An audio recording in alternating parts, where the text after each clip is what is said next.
I don't know what Liliana have just said, I haven't understood anything, but I'm here to introduce the next speaker, George Simons, and it's my huge pleasure to be able to introduce you, George, to the public, to the people here. Please come here because it would be great to have you here. Why I wanted to introduce George? Because he's one of the most important interculturalists in the world, person of huge relevance for our field, not only consultant and trainer, but also researcher.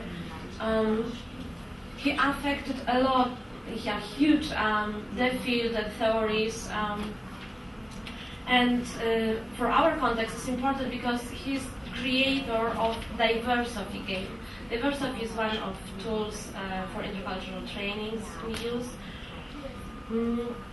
Another important thing what George does for the field is reviewing a lot of books, a lot of publications. So he's the person who tells us what should we read to be more competent as intercultural trainers and intercultural consultants. Beside of his work in business field and with public administration, academical field and NGOs, he's also now George, you are. Okay. As Anna mentioned to you, we both just came back from a congress in Tallinn, and I have to say that the most energetic discussion took place around issues that are concern to the previous two speakers, namely self-determination of minorities and majorities. We realize that our history has been based from the end of the World War I at least to what's going on in Syria today, to issues that are being used politically about the self-determination of populations. And this has given rise, as we know, particularly due to the financial crisis. You're doing a great job back there. Thank you. So my topic here is why games? Why the power of games for learning, particularly about immigration situations? And that's because it's a far better discourse than shouting names and titles and epithets, racial, ethnic, and so on, to each other. In other words, what happens is that we get situations that become more and more tense, and where it becomes impossible to learn about the others. So I want to talk today about why games provide us with the power to do something different. And then the others are topic specific, like global teams, global competence, working in negotiating across cultures. I'm working very hard now to get a group of people to put together a game on immigration itself, the dynamics of immigration, inside and outside of organizations. So games are there. Games give us good repetition, they give us excitement, they give us a little distance from, well, I'm not going to explain the game, I'm just, it could be any other game up here.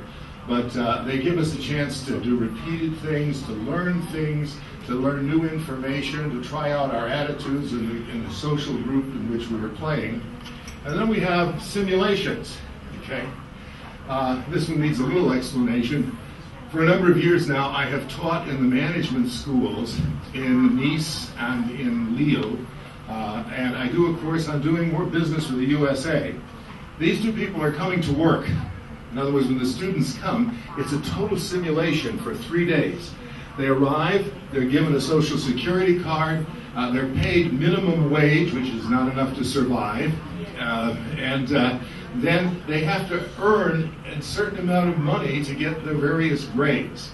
And so the 3 days are full of exercises and models, and another thing that Anna mentioned, I believe, is we have a sort of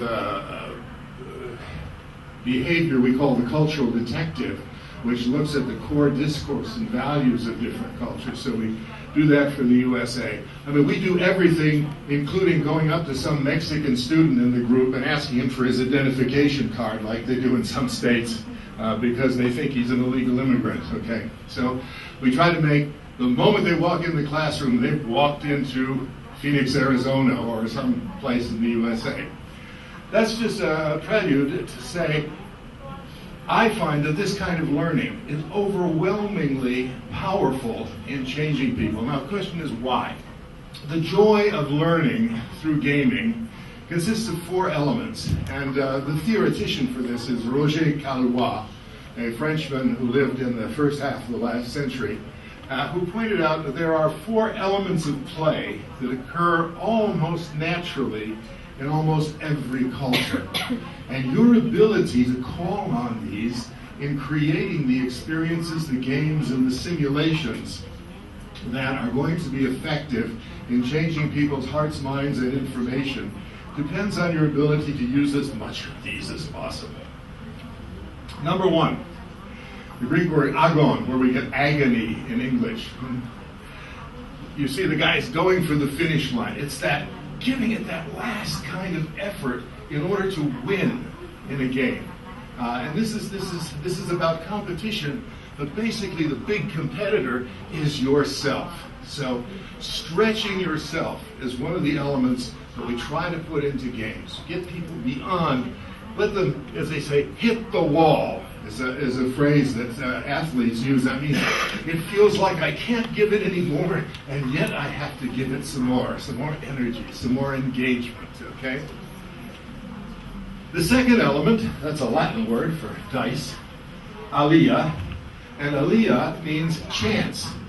In other words, games are fun, and we learn from them because there's an element of chance. Whether it's the roll of the dice or playing the lottery, I don't know how many of you play the lottery, but it's the luck of the draw. For example, in the games that Anna mentioned, our diversophy games, you roll a dice and you get a card, not the one you expected, nothing you want to pick out. Here it is, okay?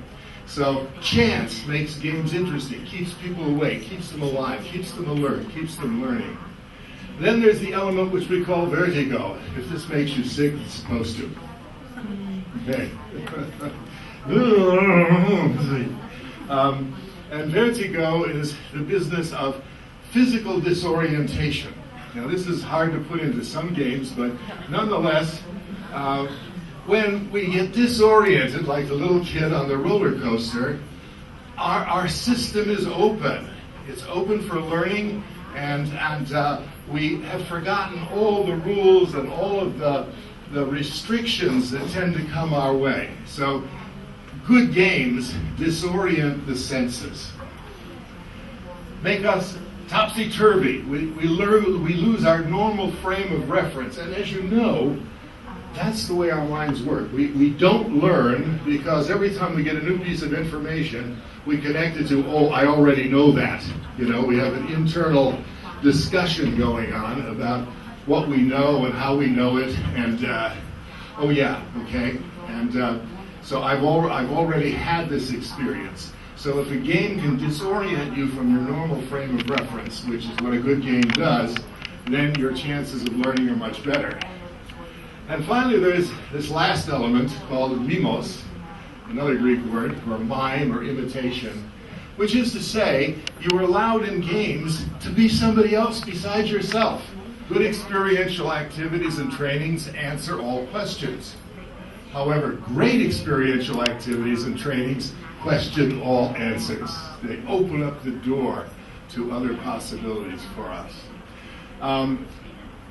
Now you may think this is a strange picture. This is about 20 years ago. One other element that I want to mention that's very important that comes along with games frequently is the Zeigarnik effect, which is surprise and interruption. Here I am, back in the days when we wore three-piece suits, giving a training in Toronto. And it was a training about intercultural negotiation. So we started out, and we were in the room for about half an hour. And all of a sudden, the fire alarms in the hotel went off. So we had to all evacuate, and we were down on the street in front of the hotel while the firemen came and, you know, put water on to put out the fire, and okay. Okay, so we got back in, and now it was about 11:30, so lunch is coming up soon. But at any rate, we started on talking about what we were talking about and doing the exercises, and all of a sudden, the ceiling sort of caved in. this is a fun story, but what I want to draw from it is the fact that 10 years later, I could ask any participant in that class what we were talking about and what we were doing when the fire came, when the flood came, when the locusts didn't come. Okay? So that's the story, this Zeigarnik effect, which means that you are able to remember because things get interrupted. And I say that because all too many of us say, I'm going to give a perfectly good, logical presentation which will end on this conclusion, and there we are, okay? Well, if it happens to rain on your parade, that may be your good luck, because people are likely to remember it. And games do a lot of this. They provide the surprises.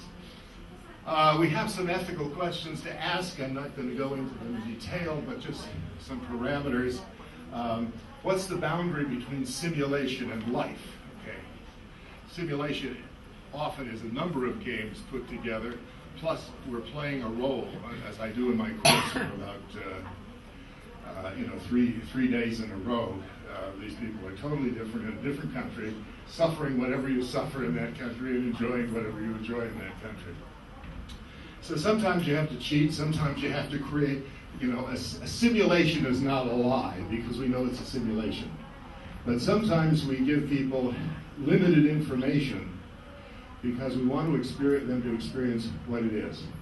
So we need to be careful about the ethical considerations of that, and particularly if we have cash punishments or punishments or rewards in games.